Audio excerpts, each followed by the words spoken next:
mi barrio, especialmente para Lidia Juárez Nájera, con mucho cariño para ti.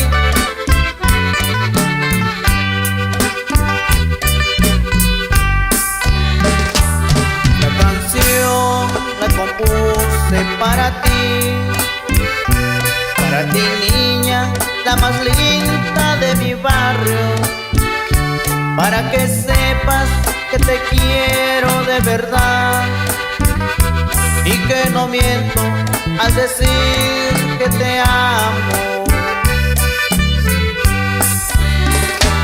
Olvidaré esa linda Navidad, la Navidad del año del 2012, fecha que tú con cariño y con amor todo tu cuerpo a mí me lo entregaste. ¿Qué nos importa si la gente nos critica? ¿Qué nos importa si se burla de los dos? ¿Qué nos importa si mi madre no lo acepta? ¿Qué nos importa si nos queremos tú y yo?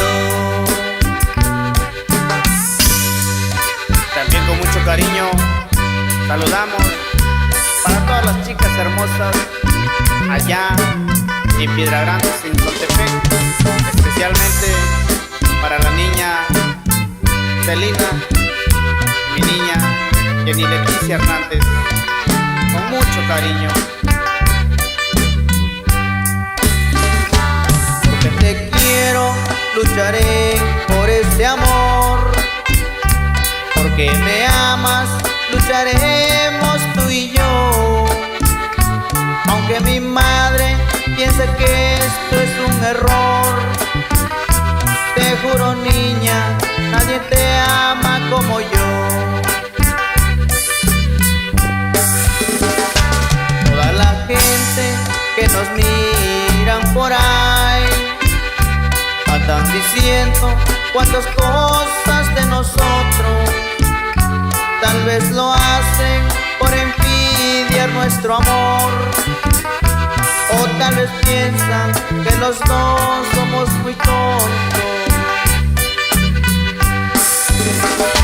¿Qué nos importa si la gente nos critica? ¿Qué nos importa si se burlan de los dos? ¿Qué nos importa si mi madre no lo acepta? ¿Qué nos importa si nos queremos tú y yo?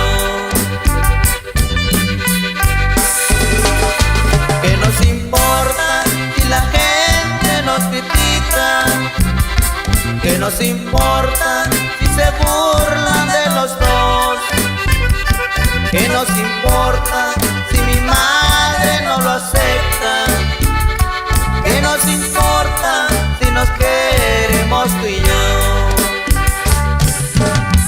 Y también con mucho cariño quiero saludar para la niña Ana Melissa Hernández allá en Santa María Tepanayau, de parte de un ser querido que la quiere tanto.